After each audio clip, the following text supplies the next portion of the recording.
I had mentioned earlier a little bit, we were talking about Street View. I showed you the picture of my friend, the turtle friend of mine. He was underneath the water, and I was saying, hey, you can go underneath the ocean. You can embed this image. What you see is what you get. You remember that? Talking a little bit about that. We're talking a little bit about how news happens someplace, right? What I didn't get an opportunity to do is really get into more detail about Street View in particular and how you can use that as a journalistic tool. If you don't have the ability to go visit a location, right, or perhaps you're doing location scouting and you want to see what a particular region is like, or if you're verifying and fact-checking a particular story, you want to make sure that that photo that was taken at that street corner actually did take place in that street corner as it says in the caption, right? These are all various different use cases for Street View imagery. Street View is actually collected in a variety of different ways. We're on about 7 different continents right now, about 50 different countries, about 5 million or so miles have been traveled by car, by bike, by Trekker backpack, which is literally a backpack that you wear. It's like a 60-pound rig with a giant camera up the top of it. We put it on boats, we put it on gondolas, we put it on tricycles, we put it on a sheep, actually, in New Zealand. So we've got lots of different imagery that we've collected. This is Angkor Wat. I don't know if anybody's been here or seen this. This is a fabulous adventure. If you have had the opportunity to check this out in person, if you haven't, you should definitely make a trip to go see this. If you can't get there in person, though, you can go there via Street View. So you can help tell stories regardless of whether or not you've actually been able to visit there in person. This is Brazil. This is the top of the Burj Khalifa, which is a terrifying building. I don't know if you've ever been to Dubai. This building sways noticeably. I'm not a fan. I spent a very terrifying hour in the top of that place and then very immediately went downstairs and got a drink. This is actually an animation of a Street View experience up the face of the Dawn Wall. Some actual friends of ours had the opportunity to go with these explorers to climb the face of the Dawn Wall. I believe it's in Yosemite, if I'm not mistaken. And they did it carrying a Trekker backpack, so they could actually see what that experience looks like. Here's some other friends underneath the ocean, not just turtles, but also dolphins. All of these various different examples, what you see is what you get. If you navigate to one of these locations in Google Maps or in Street View, you pull that up, you get an embed code, you get a link that you can then share on social media or embed in your article. You can also create your own 360 photos. So who here has a smartphone? A couple of you. I have some things for you to download, whether it's on iOS or Android or other. Does anybody have an other? I had somebody who had BlackBerry the other day. It was amazing. I was like, wow, this is great. They still make them. If you have an iPhone or an Android device, I'm going to have you download a couple different apps. These are free. Don't worry, you don't have to pay for them. The first one that I'm going to have you download is the Street View app for Android or iOS. If you are in iOS and you type in Street View and it says it's from a manufacturer other than Google, do not download that one. That is not the right one. You want it from Google. Google made the app. That's the one you want to download. Who here has the Street View app on their phone already? One. All right. So what the Street View app allows you to do, and we'll, if we have time at the end of this session, we'll actually go through and I'll show you how to do this. And if not, we'll do it tomorrow. I created a couple different Street View experiences. I went to 2 coffee shops today already because I was tired. And also I like coffee, which is fine. And I took 360 images in both of those different coffee shops. I uploaded it to Street View. Within 10 or 15 minutes, it was then available in Street View for anybody who went to go look at that coffee shop and search for that information.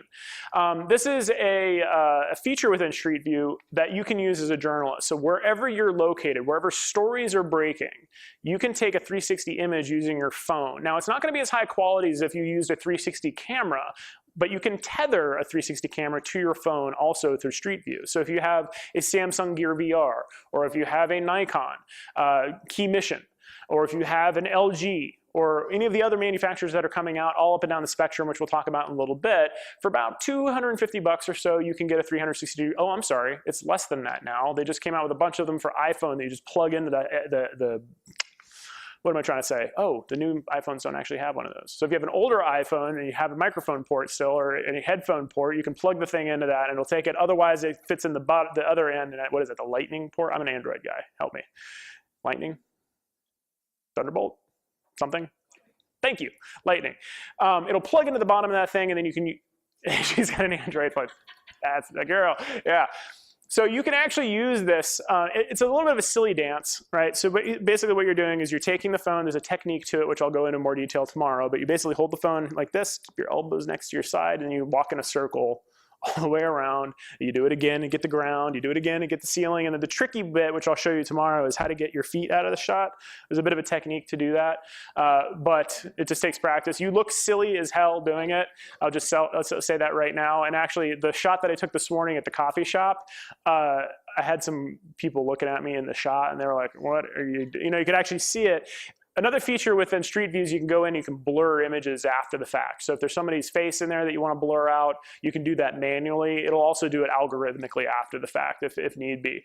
There's other cameras that you can use with Street View as well. There's the Ricoh Theta S, which is probably one of the cheapest ones that's available right now. Shoots really great still images, really terrible video. Nobody here from Ricoh here? That's okay, they know that. Also, the NC Tech Iris. This is a very heavy-duty, very expensive, very slow camera, but it shoots incredibly high-resolution images. And they just came out with one. I think they're actually announcing it at NAB that shoots LiDAR as well. So for those of you who don't know what that is, if I place the camera in the middle of the room right here and went and hid behind this column here and hit record, it's going to scan this room in 3D, and it creates a 3D model of that room, which then I can embed into an interactive experience. And I could walk around that room in virtual space. It's crazy. We're in the future, people. DSLR cameras also work. So if you have like a DSLR camera and a tripod, and you set up a rig, and you just basically shoot like 8 or 9 shots with a fisheye lens, you could stitch those together in post and then upload those as well. That's a very laborious way of doing it, but it's possible.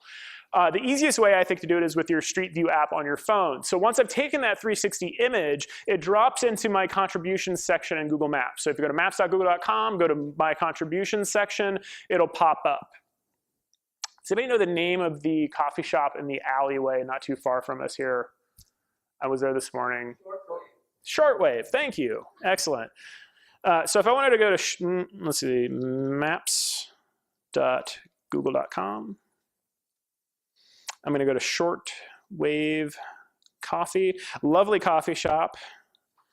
They were not particularly excited for me to be taking photos inside their coffee shop. But I uploaded that to Google Maps. Let's see if it actually showed up yet. It might not have yet. No, it doesn't look like it's loaded that particular image. Here's one right here. Yeah, this is it. It did. Yay. Okay, so I took this morning, and you can tell that I took this morning because it's got my name on it. It says right there. So as a reporter, is it of value to you to have your name attached to the collateral that you're putting out there in the world? Perhaps. I could put additional information into that, and I could see what other photos I've taken. This is a 360 image, so by the way, I can actually like move around, take a look at all this stuff. I can zoom in if I want to and see this really awesome coffee roaster here that I was looking at while they were making my very fancy pour-over coffee.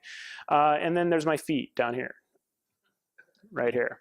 So I didn't quite get the technique down because I started getting a little self-conscious because somebody was looking at me. But that's okay, right? We can forgive that. And if I really wanted to, I could blur that out. Remember how I was mentioning that somebody was giving me a weird look? That guy right there. This guy was waiting for a blind date, which I thought was really cool. His name was Nick also. Created a really interesting moment where the woman walked in. She's like, hi. I'm like, hello. And she's like, you're Nick? I'm like, yeah. I was so confused, you know, and she was way more confused than I was. And then this guy had a nice date, I'm sure. So yeah, I could click on this. It's going to bring me to my page. It tells me all the various different images that I've taken. And as you can see, I've taken a few in various different regions around the world. You can actually see pins where all of these are. Here's one I did at Grady College. There's a shortwave one, Acme Hotel. This is not too far from my place. You know, there's a lot of additional information that I can embed in this too. So if I wanted to give a little bit of a breadcrumb to get people back to my website or back to my other resources, this is a really easy way of doing that. Again, this is all in your contribution sections of your My Maps once you've taken or your Google Maps. once you've taken that particular image. And then you can embed that right within your site, right? So here's the CBC News did 2 different stories on 2 different restaurants that opened up within a short period of time. One of them was a macaroons place. The other one I think was a tea shop. They weren't able to get photos from that particular location, so they just showed up, they did a quick 360 photo, they embedded it, and now people who read this story can navigate inside that space and get an idea for what that space actually looks like. So if you're doing a story about something hyper-local, but your audience is perhaps not hyper-local, like why would I care about a mom and pop library or bookstore rather in a region like San Francisco if I'm in the middle of Missouri, right? It's about the people. It's always about people, right? At least as far as I'm concerned, right? So if you take a 360 image and you show that location, you show what that space is like, you interview the person in it, you have that person in that image or in that shot, that humanizes that story, right? That brings it down to the personal level. So as you're telling a story, let's say about a disaster like in Nepal, before and after imagery is very powerful use of 360 images. The before images on the left-hand side are pulled right from Google Maps, right? After the earthquake happened, obviously Street View didn't get a chance to go there and take those images, but a reporter did.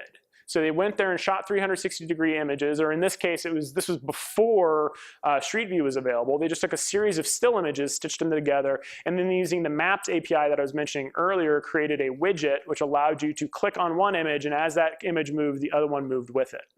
So you get a really good comparison before and after. I've seen another one in Moore, Oklahoma that we did not too long ago. There's many different examples of this that I'll show you. Historical Street View imagery is another feature that not a lot of people are aware of. So if I stood outside of Mizzou here, outside the entranceway, I can go back in time and see different timestamps or different location or imagery from this location back in time. This is a look at the, what do they call it, the Freedom Tower now? Terrible name. But this is an example of various different images over time watching this building being built. Here's my old neighborhood in Brooklyn. On the left-hand side is when I could afford to live there. On the right-hand side is why I had to leave. So if you actually scroll back and forth using this little slider, what that actually is a little, you can actually find it on GitHub. They made it publicly available. If you're interested in doing something like this, shoot me an email and I'll show you how to do it. It takes maybe about 20 minutes to implement. The interesting thing about this story is that this is replicable, right? You can do this over and over again. So this little slider shows you the comparison of the sketchy bodega on the left-hand side that you could afford to buy food at. And on the right-hand side is what replaced it, which was like this really fancy, high-end, you know, really like a $20 milkshake kind of place. It's nice to visit once in a while. Wall Street Journal, Washington Post. Look familiar? Basically the same story, right? Same essential navigation, same essential concept. This is showing the change of urban development in the DC region, also a region that I lived in and had to move out of because I couldn't afford it anymore. All of this stuff, again, you know, is compatible with, with Street View imagery that you've collected on your phone. I think the easiest thing to do is just to take a 360 image, drop it into an embed into an article, and give people the ability to navigate around. Remember we were talking about with data journalism earlier and mapping, how if you make your article sticky, give people a reason to stay, that's great, right? That's engagement, that's interaction. If you give them an ability to then contribute in some way and make that story their own, all the better. In this case, there's another example here which has been, we've been playing with. Super beta right now. We're in the process of refunding this to help to build more features and actually make it stable. But Story Spheres was an experiment that we did back a couple years ago for an art exhibition. This allows you to take a 360 photo and embed audio over top of it. So if I'm standing here in this room and this young lady is talking to me about how she uses Android, not iPhone, I can record that and place that sound right where she's standing or sitting. Right? Same thing with somebody over here. Same thing with somebody over here. Now what you've created is a 360 immersive experience that is all just a handful of audio clips that you could record on your phone and a 360 image that you've captured using Street View. You upload those into Story Spheres and you've combined those into an immersive experience. This is a precursor to 360 video or 360 VR, right? Very cheap. All you need is a smartphone to do it. And you can use any audio recording app that you need to. This particular feature on StorySpheres is free as well. And by the way, you can embed these directly into your article also. There's a handful of different examples. There's also, like, if you want to get really crazy with it, there's the developers.google.com site. If you're looking for a new career or a new way to build out your existing career, there are companies that have built their entire business around the Maps API, right? This is a deep wormhole of information. And I mean that in the best way possible. I'm still learning. I consider myself a lifelong learner. I will never stop learning. I am constantly finding new things to help me tell stories more effectively, or more importantly, help you tell stories more effectively. And I think the Maps API is one really excellent way of doing that. If you're using the Maps API and for some reason you bump up against a limit issue. Usually people are like, I don't want to use the Maps API because I'm going to end up getting charged thousands of dollars if tons of people come to my website. If you have that problem, you're probably making enough money off of your website that this isn't going to be an issue. But let's say you're at the Airbnb level, or perhaps like the Uber level, and you're like, I've got tens of thousands of people hitting my site on a regular basis. Just email us. We'll actually send you a free API lift, which will allow you to have even more traffic on your site. But like I said, if you're having this problem, you probably can afford the API anyway. But if for some reason you run into an issue, you let me know.